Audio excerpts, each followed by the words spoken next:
பரிசுத்த மார்க் எழுதின சுவிசேஷம் 5ஆம் அதிகாரம் 36வது வசனம்.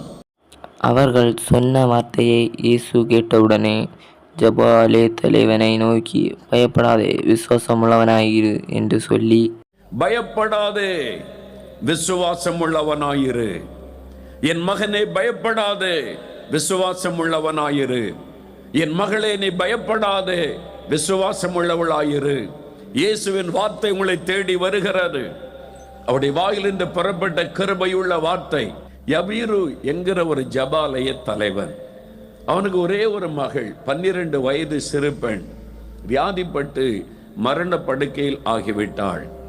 ஒரே மகளாய் இருந்தபடியால் தன் மகள் மீது எவ்வளவு அன்பு வைத்திருக்க கூடும், தன் மகளை காப்பாற்ற எவ்வளவு பிரயாசப்பட்டிருக்க கூடும். எத்தனை வயது மரண படுக்கையில் ஆகிவிட்டாள். ஒரே மகளாய் இருந்தபடியால் தன் மகள் மீது எவ்வளவு அன்பு வைத்திருக்க கூடும், தன் மகளை காப்பாற்ற எவ்வளவு பிரயாசப்பட்டிருக்க கூடும். எத்தனை வைத்தியர்களை கொண்டு வந்து கவனித்திருக்க கூடும், எவ்வளவு பணத்தை செலவு பண்ணியிருக்க கூடும். எல்லாம் கைவிடப்பட்ட நிலைமை. அந்த குழந்தையை குணமாக்க முடியவில்லை. இப்பொழுது மரண படுக்கையில் ஆகிவிட்டார். இனி மருத்துவத்தால் காப்பாற்ற முடியாத நிலைமை. குழந்தை உயிருக்காய் போராடி கொண்டிருக்கிறாரு. அப்பொழுது இயேசு வந்திருக்கிறார் என்ற செய்தி அவருக்கு சொல்லப்பட்ட உடன், அவரால் தான் என் குழந்தையை காப்பாற்ற முடியும், அவர் வந்து தொட்டா போது என் குழந்தை சுகமாகி விடும் என்பதாக இயேசுவை தேடி வந்து அவருடைய பாதத்தில் விழுந்து, இயேசுவே, என்னுடைய மகள் மரண அவஸ்தைப்பட்டு கொண்டிருக்கிறாள், உயிருக்காய் போராடி கொண்டிருக்கிறாள். நீர் வந்து அவள் மேல உங்க கையை வச்சா போதும், என் குழந்தை சுகமாயிருவா. ஒரு பெரிய விசுவாசம். இயேசுவை தேடி வரும் பொழுது ஒரு பெரிய விசுவாசம். இயேசு வந்து கையை வச்சா போதும், என் குழந்தை சரியாயிரும், மரணப்படுக்க மாறிடும், மரித்து கொண்டிருக்கிற என் குழந்தை உயிர் பெற்று எழும்பிரும் என்கிற ஒரு விசுவாசத்தோட இயேசுவின் பாதத்தில் வந்து விழுந்தா. கண்ணீரோடு சொல்லி இருப்பார், ஒரே ஒரு குழந்தை மரணப்படுக்கையில் சாகு கிடக்குது, எல்லாரும் கைவிட்டுட்டாங்க, நீங்க ஒண்ணுதான் எங்க நம்பிக்கை, உங்களை தேடி நான் வந்திருக்கிறேன், நீங்க வந்து தொடுங்க ஆண்டவரே. இயேசுடைய வேதனை பார்க்கிறார், ஒரு தகப்பனுடைய கண்ணீரை பார்க்கிறார். ஒரே குழந்தை மரண போராட்டத்தில் இருக்கும் பொழுது அந்த தகப்பனுடைய உள்ளம் எவ்வளவாய் வேதனைப்பட்டிருக்கும். அதை ஆண்டவர் பார்த்தார். ஆண்டவர் உடனே புறப்பட்டார். சரி, நான் வருகிறேன். அதுவே அவனுக்கு ஒரு பெரிய சந்தோஷம். இயேசு வருகிறார், இயேசு வந்துட்டார், என் குழந்தை சரியாயிரும். இயேசுவை அழைத்து கொண்டு போகிறார். நடந்து போய் கொண்டிருக்கிறாங்க. போகிற வழியில ஒரு தாமதம் ஏற்படுகிறது. ஒரு அற்புதம் நடைபெறுகிறது. 12 வருஷம் பெரும்பாடு உள்ள ஸ்திரீ இயேசுவின் வஸ்திரத்தை தொட்டு சுகமாகிவிட்டாள். இயேசு நின்று அவளோடு பேசுகிறார். யபீருவின் உள்ள வேகமாய் துடிக்கிறது. ஐயோ, குழந்தை உயிருக்காய் போராடி கொண்டிருக்கிறார். அது மரிப்பதற்கு முன்பாக இயேசு வரணுமே. என் குழந்தை சாவதற்கு முன்னால இயேசு வந்தாதானே குழந்தை குணமாக்க முடியும். அது மரித்து விட்டால் ஒண்ணு செய்ய முடியாது. இயேசு தாமதிக்கிறாரே என்றவுடைய உள்ளத்தில் ஒரு துக்கம், பயம், கலக்கம். அவன் நினைத்த மாதிரியே வீட்டிலிருந்து ஒரு செய்தி வருகிறது. அந்த குடும்பத்தார் சொல்லி அனுப்பினாங்க, போதகரை இனி வருத்தப்படுத்த வேண்டாம், இனி இயேசு வந்து பிரயோஜனம் இல்லை, குழந்தை மரித்து விட்டார், குழந்தை மரித்து விட்டார், இனிமேல் இயேசு வந்து என்ன பண்ண முடியும், எல்லாம் முடிந்து விட்டார், பிந்தி விட்டார் என்ற செய்தி யபீருக்கு சொல்லப்படுகிறார். யபீருடைய உள்ளம் கலங்குகிறார், கண்ணீர் வடித்திருப்பார். இயேசு அவரை பார்த்து சொல்லுகிறார், மகனை பயப்படாதே, விசுவாசம் உள்ளவனாயிரு. Fear not, only believe. எப்படி ஆண்டவரே, குழந்தை இறந்துட்டேன், குழந்தை மரித்து விட்டது, அதுக்கு தானே நான் அவசரப்பட்டேன், நீங்க சீக்கிரமா வந்த என் குழந்தையை குணமாக்கி விடலாம் என்று எல்லாம் முடிந்து விட்டாரு, இனி என்ன செய்ய முடியும்? இயேசு சொன்ன அந்த வார்த்தைக்கு மூல பாஷையில என்ன அர்த்தம் தெரியுமா? யபீரு, don't give up your faith.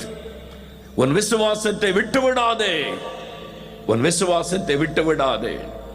என் மேல விசுவாசம் வைத்துதானே என்னை அழைத்தாய், நான் வந்து கையை வைத்தால் குழந்தை பிழைக்கும் என்று தானே விசுவாசித்தாய். அந்த விசுவாசத்தை விட்டு விடாதே. Don't give up your fight. ஆண்டவர் சொல்லுகிறார், என் மகனே உன் விசுவாசத்தை விட்டு விடாதே, என் மகளை உன் விசுவாசத்தை விட்டு விடாதே.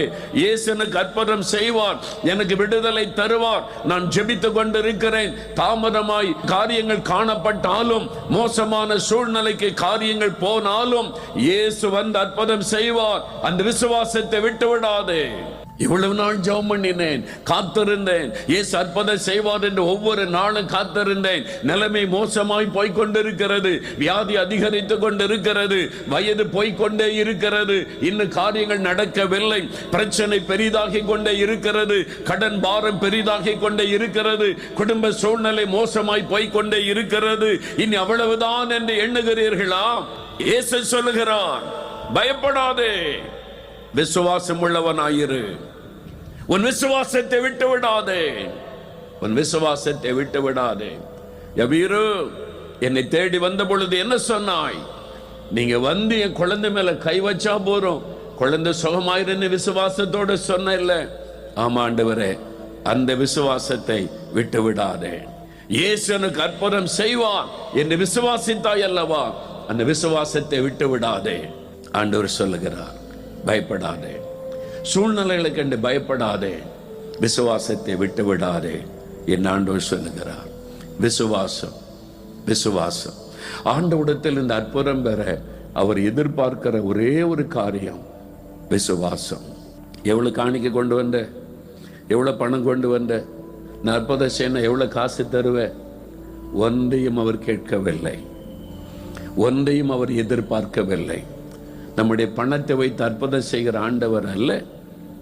அவர் இலவசமாய் சுகம் கொடுக்கிறவர், இலவசமாய் விடுதலை தருகிறவர். அவர் நம்முடைய பணத்தையோ பொருளையோ எதிர்பார்க்கவில்லை. ஒரே ஒரு காரியம் விசுவாசம். நீ விசுவாசிக்கிறியா?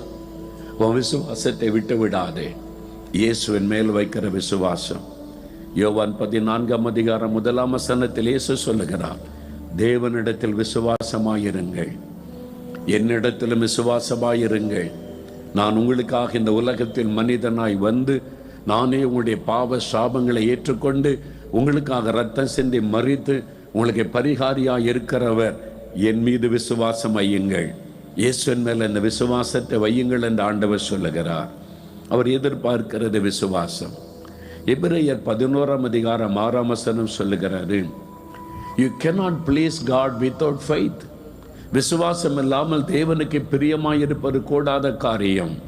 விசுவாசம்தான் ஆண்டவரை சந்தோஷப்படுத்துமா? ஆண்டவரை நான் 10 லட்சம் காணியை கொண்டு வந்திருக்கிறேன், ஆண்டவர் அதிலெல்லாம் சந்தோஷப்பட மாட்டார். உலகமே எனக்கு சொந்தம், உலகமே எனக்கு சொந்தம், உன் 10 லட்சமா எனக்கு பெரிது. நீ விசுவாசிக்கிறியா? உன் விசுவாசம்தான் எனக்கு வேண்டும்.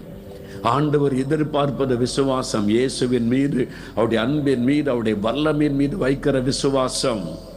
விசுவாசம் இல்லாமல் எதையும் பெற்றுக்கொள்ள முடியாது.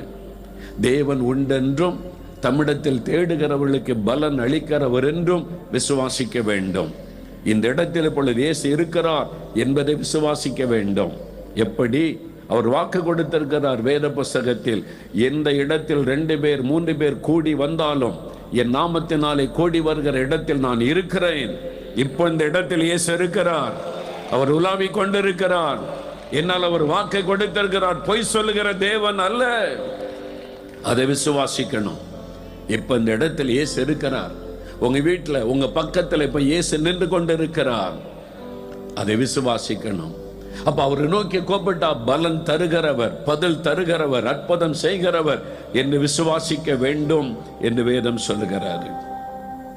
பரிசுத்த மத்தேயு 8 5 முதல் வாசித்தால், ஒரு ரோம அதிகாரி, கவர்மெண்ட்ல ஒரு பெரிய ஆபீசர், காவல்துறை அதிகாரி, 100 பேருக்கு அவன் தான் லீடர், 100க்கு அதிபதி, இயேசுவை தேடி வருகிறான். அவன் வந்து சொல்லுகிறான், வீட்டில் என் வேலைக்காரன் திமிர்வாதமாய் கிடந்து கொடிய வேதனைப்படுகிறான். எனக்கு பிரியமான வேலைக்காரன், எனக்கு உதவியாயிருக்கிறவன், அவனை கூட்டிட்டு வர முடியல, நடக்க முடியாது, திமிர்வாதத்தினால பாதிக்கப்பட்டு வீட்டில் கஷ்டப்பட்டு கொண்டிருக்கிறான், அவனை குணமாக்கணும்னு வேண்டிக் கொள்ளுகிறான். இயேசு சொன்னார், நான் வந்து அவனை குணமாக்குகிறேன். அவன் சொன்னா, இல்ல ஆண்டவரே, எதுக்கு உங்களுக்கு சிரமம்? முதல்ல நான் அதுக்கு எங்கள் வீட்டுக்குள்ளே வருவதற்கு நான் தகுதி உள்ளவன் அல்ல. ரெண்டாவது, எதுக்கு நீங்கள் சிரமப்படணும்? இங்கேருந்து ஒரு வார்த்தை சொல்லுங்க, வீட்டில் சுகமாக்கி விடுவான். நான் உம்முடைய வார்த்தையை விசுவாசிக்கிறேன், உம்முடைய வல்லமை விசுவாசிக்கிறேன். இங்கே நீங்கள் ஜெபிக்கும் போது உங்கள் வீட்டில் மரணப்படுக்கையில் இருக்கிறவனுடைய மனைவி சுகமாவாங்க, உங்கள் வீட்டில் மரணப்படுக்கையில் கணவர் சுகமாவாங்க. இங்கே நீங்கள் ஜெபிக்கும் போது ஆஸ்பத்திரியில் கஷ்டப்பட்டு கொண்டு இருக்கிறவனுடைய உறவினர் சுகமாவாங்க. விசுவாசிங்க, விசுவாசித்தான். இயேசு சொல்லுகிறார், மத்தேயு 8:10 இயேசு ஆச்சரியப்பட்டார். இயேசுவை ஆச்சரியப்பட வைத்து விட்டான். இப்படிப்பட்ட விசுவாசத்தை காணவில்லை. இஸ்ரவேலருக்கு ஆபிரகாமின் தேவனை தெரியும், ஈசாக்கின் தேவனை தெரியும், எலியாவின் தேவனை தெரியும், அற்புதம் செய்கிற ஆண்டவரை தெரியும். அவர்களுக்கு கூட இந்த விசுவாசம் இல்லை. ஆனால் இந்த புறஜாதியான் என்னுடைய வல்லமை எவ்வளவு விசுவாசிக்கிறார். ஆச்சரியப்பட்டார். நீ விசுவாசித்தபடி உனக்கு ஆக கடவுது. அதே நேரத்தில் வேலைக்காரன் சுகமாகி விட்டான். அதே சமயத்தில் மார்க் 6:5-6 பாருங்க. இயேசு வளர்ந்த ஊராகிய நாசரேத்துக்கு வந்தார். அங்கே ஆண்டவர் ஆச்சரியப்பட்டாராம். என்ன ஆச்சரியப்பட்டார்? அவருடைய அவிசுவாசத்தை குறித்து ஆச்சரியப்பட்டார். இந்த மாதிரி அவிசுவாசிகளை நான் பார்த்ததே இல்லை. இயேசு ஆச்சரியப்படுகிறார், இந்த அளவிற்கு அவிசுவாசம்.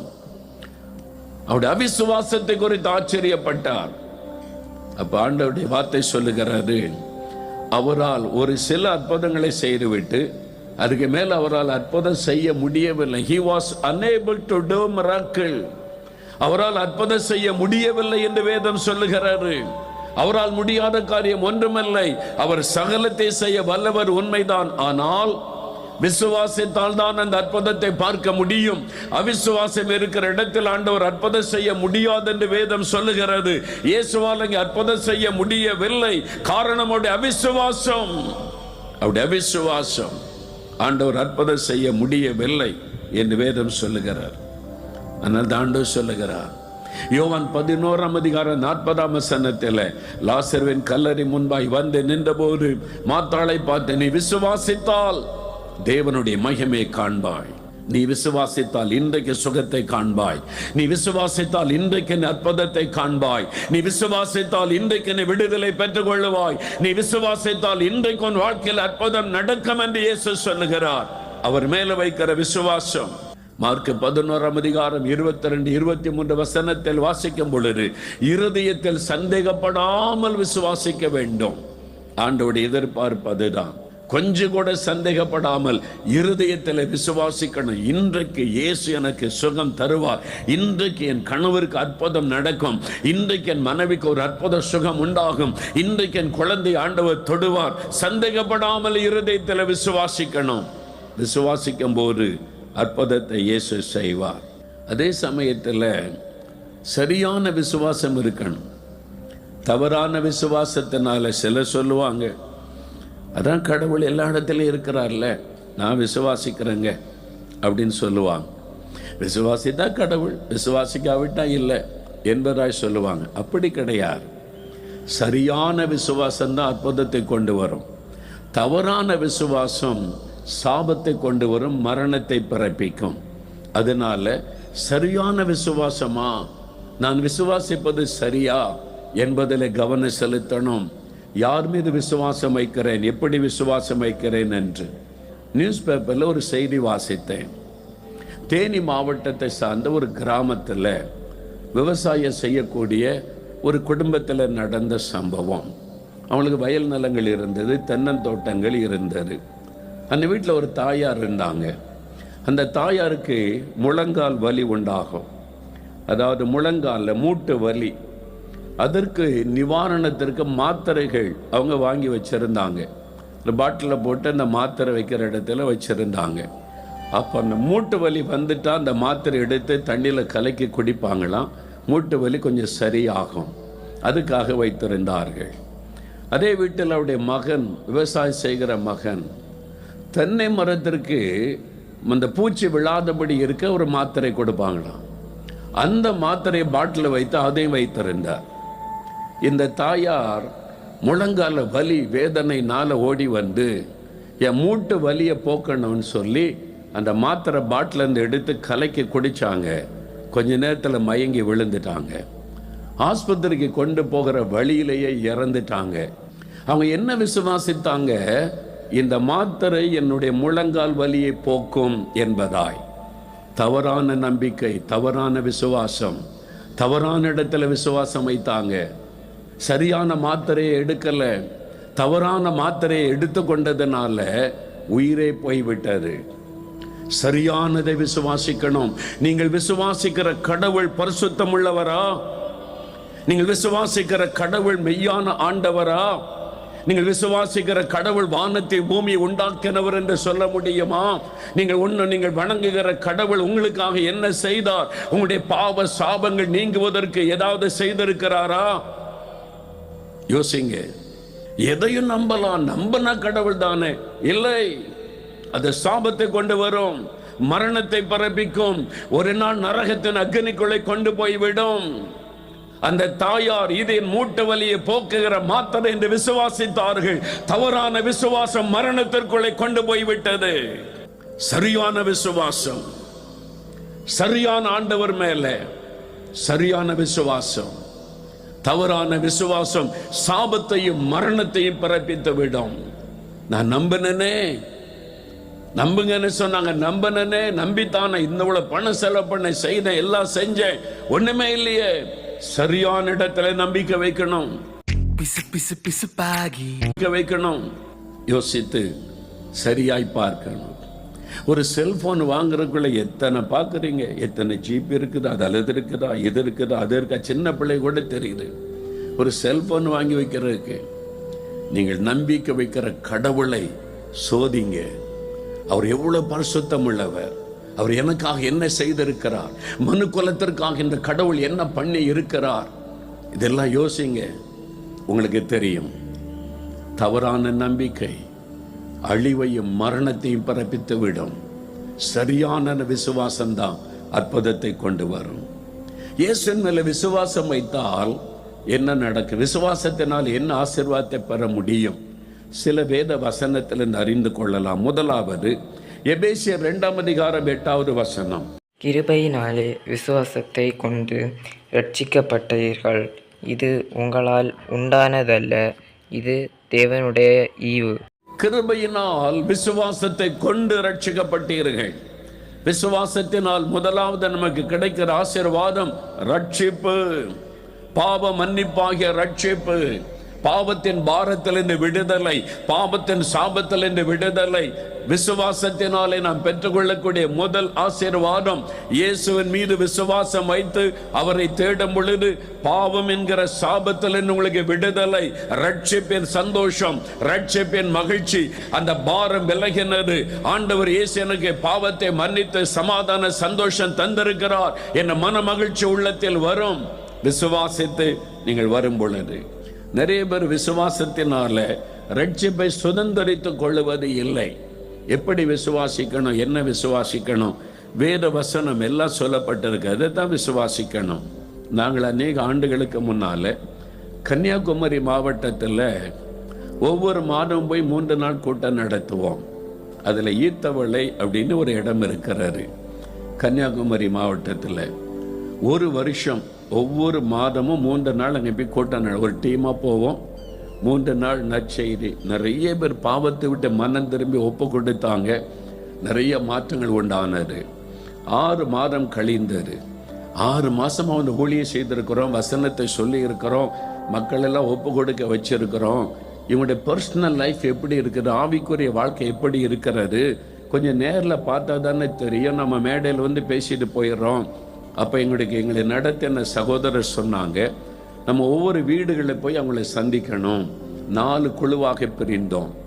அந்த சபையினுடைய எல்டர்ஸ், டீக்கன்மார்னு சொல்லுவாங்க, அவங்க தான் எங்களை கூட்டிகிட்டு போவாங்க. சபை டீக்கன்மார்கள் ஒவ்வொரு வீட்லேயும் போய் 5 நிமிஷம் ஜெபம் பண்ணிட்டு வரணும்னு சொல்லி என்னை ஒரு வீட்டுக்கு கூட்டிகிட்டு போனாங்க. அந்த டீக்கனார் என் கூட 2 பேர் வந்தாங்க.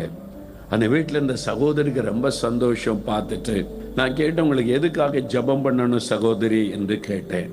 ஐயா, என் பாவம் மன்னிக்கப்பட்டாங்க. சரி, பாவம் மன்னிக்கப்படணும், அதுக்காக ஜெபிக்க கேட்குறீங்க. உங்க பாவத்தை அறிக்கையிட்டு ஜெபிச்சிங்களா என்று நான் கேட்டேன். என்ன பாவத்தை அறிக்கையிட்டு உணர்ந்து அறிக்கையிட்டு ஜெபித்தாதான் இயேசு மன்னிப்பார். நீங்க இயேசுகிட்ட பாவத்தை அறிக்கையிட்டீங்களா? 6 மாசமா அறிக்கையிடுறையா அப்படின்னு சொன்னாங்க. 6 மாசமாவா? ஆமா, எனக்கு இதெல்லாம் பாவம் மனந்திருமெல்லாம் தெரியாது. 6 மாசத்துக்கு முன்னால முதல் கூட்டம் நடத்தினீங்களே, அப்போதான் நான் பாவத்தில் இருக்கிறேன்னு எனக்கு தெரிந்தது. என்னுடைய பாவம், நான் கிறிஸ்தவளாக இருக்கிறேன், பக்தியாக இருக்கிறேன், சர்ச்சுக்கு போகிறேன், பைபிள் வாசிக்கிறதான் நினச்சிக்கிட்டு இருந்தேன். ஆனால் அன்றைக்கு தான் ஆண்டவர் என் பாவத்தை உணர்த்தி அந்த நாளில் இருந்து தினந்தோறும் ஆண்டவர் என் பாவத்தை மன்னிச்சிருங்க, பாவத்தை மன்னிச்சிருங்க என்னை அறிக்கையிட்டு ஜெபித்து கொண்டே இருக்கிறேன். நாங்கள் எத்தனை மாதம்? 6 மாதமாக பாவத்தை அறிக்கை செய்து ஜெபிச்சுக்கிட்டே இருக்கேன்னு சொன்னாங்க. நான் கேட்டேன், சரி இயேசு உங்களுடைய பாவத்தை மன்னிச்சுட்டார்னு ஏதாவது நிச்சயம் தெரியுமா? அது எப்படி தெரியும் அப்படின்னு கேட்டாங்க. நான் கேட்டவங்கள்ட்ட, இயேசுகிட்ட முழு இருதயத்தோட பாவத்தை அறிக்கை செய்கிறீங்களா? ஐயா, உண்மையாக நான் உணர்ந்து கண்ணீரோடு அறிக்கையிட்டேன். சரி, நீங்கள் அப்படி இயேசுவை பார்த்து, இயேசுவே என் பாவத்தை மன்னிச்சிருங்க, நான் மனம் திரும்புகிறேன்னு உண்மையாக ஜெபிச்சா என்ன செய்திருப்பார் இயேசு அப்படின்னு ஒன்று யோசிக்க ஆரம்பித்தாங்க. என்ன செய்திருப்பார்னு நினைக்கிறீங்க? மன்னிச்சிருப்பார். மன்னிச்சிட்டார்ல, விசுவாசித்து அதை ஏற்றுக்கொள்ளுங்க, அதான் ரட்சிப்பு. இயேசு என் பாவத்தை மன்னிச்சுட்டான்னு விசுவாசிங்க. விசுவாசித்து இயேசுவே என் பாவத்தை மன்னித்து விட்டதற்காக ஸ்தோத்திரம்னு சொல்லுங்க. ரட்சிப்பின் சந்தோஷம் உள்ளத்தில் வந்துவிடும். அதைத்தான் வேதம் சொல்லுகிறது. அப்ப தன் பாவத்தை மறைக்கிறவன் வாழ்வடைய மாட்டான், அறிக்கை செய்து விட்டு விடுகிறவன் இரக்கம் பெறுவான். நீங்க அறிக்கை செய்த உடனே அவர் மன்னித்து விடுகிறார். அவருடைய ரத்தம் உடைய இருதயத்தை கழுவி விடுகிறது. அதை விசுவாசத்தோடு நீங்கள் ஏற்றுக்கொள்ளும் பொழுது பாவ மன்னிப்பின் சந்தோஷம் உள்ளத்தில் வந்துவிடும். தினந்தோறும் பாவ அறிக்கை செய்து ஜெபித்து கொண்டிருக்க வேண்டியதில்லை. ஆண்டவர் அந்த செய்த இதை செய்தேன் என்று ஒரே ஒரு முறை மனம் திரும்பி ஒப்பு கொடுத்துட்டா அவருடைய ரத்தம் உங்களை கழுவி விடும். இயேசு கிறிஸ்துவின் ரத்தம் சகல பாவங்களை நீக்க நம்மை சுத்திகரிக்கும். பாவத்தை அறிக்கை செய்யும் போது அவருடைய ரத்தம் நம்ம இருதயத்தை கழுவி விடும். இருதயம் புதிதாய் மாறிவிடும். உள்ளத்தில் ஒரு சந்தோஷம் வரும். அதை விசுவாசிக்கும் போது தான் அந்த ரட்சிப்பின் சந்தோஷம் வரும். 103 சங்கீதம் 12 வசனம், மேற்குக்கும் கிழக்குக்கும் எவ்வளவு தூரமோ அவ்வளவு தூரமாய் கர்த்தர் பாவத்தை விலக்கி போட்டு விடுவார். அதன் பிறகு இந்த பாவத்துக்கு உங்களுக்கு சம்பந்தம் இல்லை. ஆனால் இப்போ சில சமயத்தில் கோபம் வந்துடுது இல்லை, கோபம் வருது, எரிச்சல் வருது, சில சமயம் அவசரப்பட்டு அடுத்த ஆளை பற்றி பேசிடுறோம். இது அப்போது காணப்படுகிற சில பாவ குறைபாடுகள் பாவம் நிறைந்த உலகத்தில் இருக்கிறதுனால. அதனால தான் தினமும் ஆண்டவருடைய சமூகத்தில் போய் வேதத்தை தியானித்து, ஆண்டவரே இன்றைக்கு இந்த தவறை பண்ணிட்டேன், மன்னிச்சிருங்க. நான் இன்றைக்கு கோபப்பட்டு விட்டேன், என்னை மன்னிச்சிருங்க. இன்றைக்கி என் மனைவிக்கிட்ட சண்டை போட்டுட்டேன், மன்னிச்சிருங்க. என் கணவருக்கு கீழ்ப்படியாமல் நடந்துட்டேன்னு, ஐயோ ஆண்டவரை மன்னிச்சிருங்க. அந்தன்றைக்கு செய்த குறைகளை அறிக்கையிட்டு ஜெபிக்க ஜெபிக்க நமக்குள்ள ஒரு பரிசுத்தம் உண்டாகும். பரிசுத்தத்தில் வளர்ந்து கொண்டே இருப்பீங்க. இந்த பாவங்கள் குறைந்து குறைந்து மறைந்து கிறிஸ்துவின் சுபாவம் உங்களுக்குள்ளே உண்டாகும். அதை விசுவாசத்தினாலே தான் சொந்தமாக்கி கொள்ளணும். கிருபையினாலே விசுவாசத்தை கொண்டு ரட்சிக்கப்பட்டீர்கள்.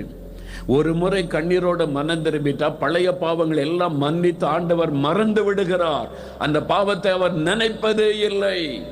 சாத்தான் உங்களுக்கு அதை ஞாபகப்படுத்துவான். நீ முன்னால குடிகாரனா இருந்தல்ல, அது 4 வருஷத்துக்கு முன்னால இப்படி திருடனா இருந்தல்ல, அது 5 வருஷத்துக்கு முன்னால நீ இப்படிலாம் நடந்தல்ல, அது அப்போ அந்த பாவத்தெல்லாம் செய்துட்டு இப்ப இப்படி தேவ பிள்ளைன்னு சொல்ற.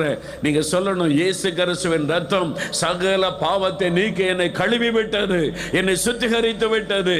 இப்பொழுது நான் தேவனுடைய பிள்ளை. அந்த நிச்சயம் உங்களுக்குள்ளே தருகிறது விசுவாசத்தினால தான். அந்த விசுவாசத்தை அறிக்கையிடும் பொழுது ரட்சிப்பின் சந்தோஷம் உள்ளத்தில் வரும். அனுதினம் வசனத்தை தியானித்து இன்னும் பரிசுத்தமாகணும்னு ஜெபம் பண்ணுங்கள். அவ்வளவுதான். பிரியமானவர்களே, ஆண்டவர் உங்களோடு பேசி இருக்கிறார். உங்களுக்கான தெய்வ செய்தி உங்களுக்கு அறிவிக்கப்பட்டது. பிரச்சனை, போராட்டம், தேவை, நெருக்கத்தில் என்ன செய்யறதுன்னு கலங்குனீங்க. விசுவாசிங்க அப்படின்னு ஆண்டவர் பேசி இருக்கிறார். நீங்கள் விசுவாசித்தா அற்புதத்தை பெற்றுக்கொள்ள முடியும், சுகத்தை பெற முடியும், விடுதலை பெற முடியும், ஆசீர்வாதத்தை பெற முடியும். இயேசுவின் மேல் வைக்கிற விசுவாசம். விசுவாசிக்கிறீங்களா? விசுவாசத்தோடு இப்போ ஜெபிக்கலாமா? நீங்கள் விசுவாசிக்கிறீங்களா? விசுவாசத்தோடு இப்போ ஜெபிக்கலாமா? நீங்கள் விசுவாசிக்கிறீங்களா? விசுவாசத்தோடு இப்போ ஜெபிக்கலாமா? நீங்கள் விசுவாசிக்கிறீங்களா? விசுவாசத்தோடு இப்போ ஜெபிக்கலாமா? நீங்கள் விசுவாசிக்கிறீங்களா? விசுவாசத்தோடு இப்போ ஜெபிக்கலாமா? நீங்கள் விசுவாசிக்கிறீங்களா? விசுவாசத்தோடு இப்போ ஜெபிக்கலாமா? நான் விசுவாசிக்கிறேன், உங்களோடு கூட சேர்ந்து உங்களுக்கு இன்றைக்கு அற்புதம் நடக்கும். அப்போ விசுவாசத்தோடு ஜெபிக்கும் போது இப்போவே இயேசு உங்களை தொடுவதை உணர முடியும். சுகமாவீங்க, விடுதலையாவீங்க. நீங்கள் கேட்டுக்கொள்ளுகிற காரியத்தில் அற்புதம் நடக்கும். என் கூட சேர்ந்து விசுவாசத்தை ஜெபிக்கிறீங்களா? நம்ம ஜெபிக்கலாமா? ஜெபிக்கலாம். தகப்பனே, நாங்கள் உம்மை விசுவாசிக்கிறோம், உம்முடைய வல்லமை விசுவாசிக்கிறோம், உம்முடைய அன்பை விசுவாசிக்கிறோம், நீர் அற்புதங்களின் தேவன் என்பதை விசுவாசிக்கிறோம். எங்கள் ஜெபத்தை கேட்கிறீர், பதில் தருகிறவர் என்பதை விசுவாசிக்கிறோம். இதோ இந்த பிள்ளைகளோடு இணைந்து நான் அவர்களுடைய அற்புதத்திற்காக ஜெபிக்கிறேன். வியாதிப்பட்ட பிள்ளைகள், எனக்கு சுகம் வேண்டும், எனக்கு ஒரு விடுதலை வேண்டும் என்று ஜெபிக்கிறாங்களப்பா. விசுவாசமுள்ள ஜெபம் பிணியாளியை ரட்சிக்கும், சுகமாக்கும் என்ற வார்த்தை விசுவாசித்து நான் ஜெபிக்கிறேன். இயேசு கிறிஸ்துவின் வல்லமையுள்ள நாமத்தில் சகல நோய்களும் விலகுவதாக. இந்த நோயின் வல்லமைகள் இயேசுவின் நாமத்தில் அழிக்கப்பட்டு போவதாக. அந்த பிசாசின் கட்டுகள் இயேசுவின் நாமத்தில் விலகி போவதாக. இந்த நிமிஷம் அற்புதமான சுகம் இந்த பிள்ளைகளுக்கு உண்டாகட்டும். அவருடைய சரீரங்களில் சுகமளிக்கிறமுடைய வல்லமை இறங்கட்டும். நசரேயனாகிய இயேசுவின் நாமத்தில் அவருடைய தேவைகள் சந்திக்கப்படட்டும், அவருடைய குறைவுகள் நிறைவாக்கப்படட்டும், அவளுக்கு வழிகள் திறக்கப்படட்டும். எந்த காரியத்தில் அற்புதம் வேண்டுமென்று இந்த பிள்ளைகள் ஜெபிக்கிறார்களோ, இன்றைக்கு இப்பொழுது ஒரு அற்புதம் நடப்பதாக.